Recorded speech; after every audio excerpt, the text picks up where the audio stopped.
নদিয়া জেলার করিমপুরে তৃণমূলের এক পঞ্চায়েত সদস্যের বিরুদ্ধে মিম নেতাকে মারধর করার অভিযোগ ওঠায় তীব্র রাজনৈতিক উত্তেজনা ছড়িয়েছে। ঘটনাটি ঘটেছে করিমপুর ১ নম্বর ব্লকের হরেকৃষ্ণপুর গ্রাম পঞ্চায়েতের অধীন স্বপনপুর গ্রামে। আক্রান্ত ফারুক মণ্ডল করিমপুর ১ নম্বর ব্লকের মিম পার্টির সভাপতি। তার অভিযোগ, তৃণমূল পরিচালিত পঞ্চায়েত সদস্য জাহাঙ্গীর বিশ্বাস ও তার অনুগামীরা অতর্কিতে তার উপর হামলা চালায় এবং বেধড়ক মারধর করে। এই ঘটনার পর ফারুক মণ্ডল হোগলবেড়িয়া থানায় একটি লিখিত অভিযোগ দায়ের করেন। নিজের এবং পরিবারের নিরাপত্তার কথা ভেবে আজ তিনি বাড়িতে সিসিটিভি ক্যামেরা বসানোর কাজও শুরু করেছেন। ঘটনাটা বলতে গেলে গতকালকে সন্ধ্যা 7:30টার সময় আমি এখানে বসে ফোন করছিলাম। ফোন করতে করতে আমাকে আমার কথার মধ্যে এই বাড়ির পিঙ্কু মণ্ডল বলে একটা ছেলে আমার কথা ধরে। তাই আমি বলছি, ভাই তুমি আমার এমনি অন্য ব্যাপারে কথা বলছি, তুমি আমার কাছে কথা বলতে আসো না, ঠিক আছে?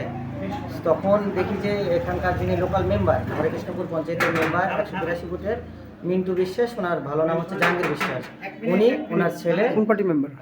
টিএমসির মেম্বার উনি এবং ওনার ছেলে এবং ওনার ভাই সেলিম বিশ্বাস, তারা আমাকে জোর করে মারধর করে এবং আমাকে প্রচণ্ড কিল ঘুষি বাঁশ দিয়ে মারতে থাকে এবং এই বাড়ির ভিতরে ঢুকানোর চেষ্টা করে আমাকে, যে আমাকে এখান থেকে নিয়ে গিয়ে আমাকে মেরে ফেলবে, এরকম একটা ওদের পরিকল্পনা ছিল।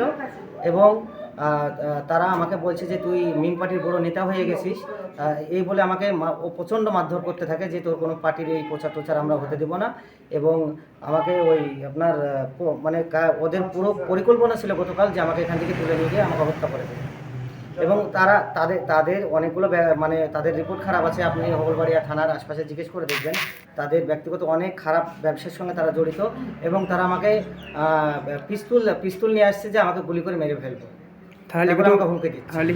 অন্যদিকে তার বিরুদ্ধে ওঠা সমস্ত অভিযোগ অস্বীকার করেছে পঞ্চায়েত সদস্য জাহাঙ্গীর বিশ্বাস। তার দাবি, এই ঘটনার সাথে তার কোনো যোগসূত্র নেই এবং রাজনৈতিক উদ্দেশ্যেই তার নাম জড়ানো হচ্ছে। ও যে আচরণ করে গালাগালি করেছে তৃণমূল পার্টির মা বোন তুলে, ঠিক আছে? তারপর আমি ওখানে পরে যাই জনপ্রতিনিধি হিসাবে, গিয়ে আমি ওকে নিষেধ করি এসব ভাষা, তুই যে দল করবি সংবিধানে আছে, কে সিপিএম করবে, কে বিজেপি করবে, কে মিম করবে, তুই মিম করতে পারিস, তাই বলে তো কোনো দলকে এইভাবে গালাগালি করার কোনো অধিকার নেই তোর, তুই বাড়িতে চলে যা।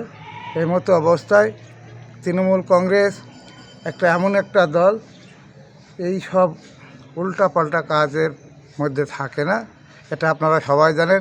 জনগণ এই জন্য তৃণমূলের কাছে আছে। এই বুথের আমি কিন্তু জনপ্রতিনিধি, আমার কার্যকলাপ কাজের নিরিখে আপনি ট্রাই করে দেখতে পারেন। ওই জন্য তো 550-600 করে ভোটে লিড হয় এই বুথে। যে অভিযোগ করেছে একদম ভিত্তিহীন, তৃণমূল কংগ্রেস এটা বিশ্বাস করেও না আর এটা প্রশ্রয়ও দেয় না। হোগলবেড়িয়া থানার পুলিশ ঘটনার তদন্ত ইতিমধ্যেই শুরু করেছে। রাজনৈতিক প্রতিহিংসা নাকি অন্য কোনো বিবাদ, এই ঘটনার নেপথ্যে কী রয়েছে তা খতিয়ে দেখছে তদন্তকারী আধিকারিকেরা। Bureau report, big news Bangla.